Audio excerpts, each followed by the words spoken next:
നമ്മുടെ സ്വന്തം പരപ്പയിലെ നിർത്തിയിട്ടിരിക്കുന്ന വണ്ടിയിൽ എന്തൊക്കെയോ വിൽക്കുന്നു. ആളുകൾ പാക്കറ്റിലാക്കി വാങ്ങിക്കൊണ്ടു പോവുകയും ചെയ്യുന്നു. നോക്കിയപ്പോൾ ഇങ്ങനെ ഒരു അനൗൺസ്മെൻറ്റ് കേട്ടു. രണ്ടെണ്ണം വാങ്ങുമ്പോൾ 250 രൂപയ്ക്ക് ലഭിക്കും. തടയണം. രണ്ടെണ്ണത്തിന് 100 രൂപ മാത്രം.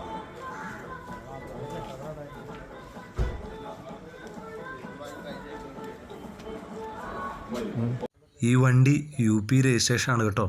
അതുപോലെ തന്നെ ഹിന്ദിക്കാരാണ് അതിലുള്ളതും. അവർ അവിടെ തലയിണകൾ നിർമ്മിച്ച് നൽകുന്നുണ്ട്. ചവിട്ടികളുണ്ട്, കർട്ടനുണ്ട്, ചെറിയ കുട്ടികൾക്കായുള്ള തൊട്ടിയുണ്ട്. എല്ലാം ആളുകൾ നോക്കി വാങ്ങുന്നുമുണ്ട്. അതിൽ വില കൊണ്ടും സാധനം കൊണ്ടും എനിക്കിഷ്ടപ്പെട്ടത് തലയിണ തന്നെ.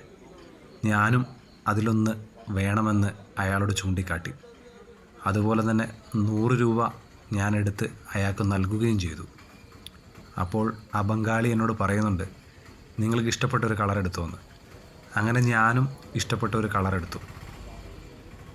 100 രൂപയ്ക്ക് 2 തലയണ വിറ്റ സന്തോഷത്തിൽ ആ ഹിന്ദിക്കാരനും 100 രൂപയ്ക്ക് 2 തലയണ കിട്ടിയ മലയാളി എന്ന രീതിയിൽ ഞാനും സന്തോഷത്തിൽ വീട്ടിലേക്ക് മടങ്ങി.